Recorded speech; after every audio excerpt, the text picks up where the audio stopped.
Sementara di Kalimantan Barat, kabut asap kembali mengepung setelah sempat mereda selama sepekan.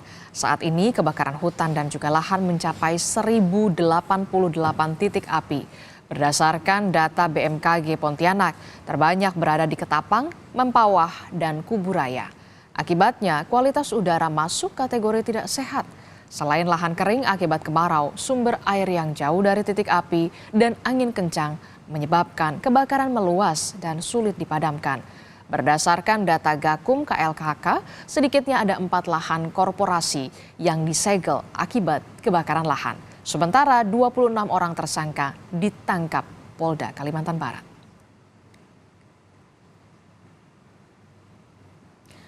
Samsul, asap akibat karhutla ini kembali mengepung sejumlah wilayah di Kalimantan setelah selama sepekan ini sudah mereda. Apa sebenarnya yang menjadi penyebab titik api ini kembali muncul?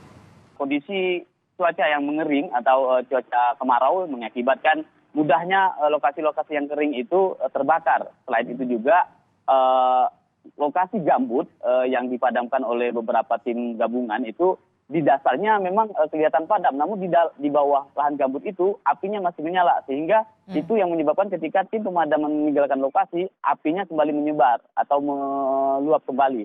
Sehingga itulah yang menyebabkan kondisi kabut asap di Kota Pontianak dan Kuburaya serta Ketapang dan juga Mempawah menjadi kabut asap. Dan hari ini, pagi ini memang ada terjadi hujan, namun tidak mempengaruhi kondisi kabut asap yang saat ini masih terlihat kabut tipis di wilayah Kota Pontianak. Di Kota Pontianak sendiri tidak ada titik api, namun asap atau kabut yang dihasilkan dari beberapa kabupaten itulah yang memberikan kabut di wilayah Kota Pontianak. Sementara itu yang menjadi penyebab dari kabut asap yang terjadi di Kota Pontianak dan Kuburaya serta Mempawah dan juga Ketapang, Adisti. Oke, itu artinya kemudian lahan gambut yang kemudian kebakaran hutan dan juga lahan akhirnya kembali menyala. Apakah ada upaya dari pemerintah daerah setempat? Kalau di Palembang, pemerintah daerah setempatnya mengimbau warganya untuk menggunakan masker. Bagaimana dengan di Pontianak? Untuk di Pontianak sendiri, warga memang diimbau untuk tidak mengurangi aktivitas di luar rumah ketika pukul 10 karena intensitas kabut asap memang cukup pekat di pukul 10 malam hingga pukul 6 pagi.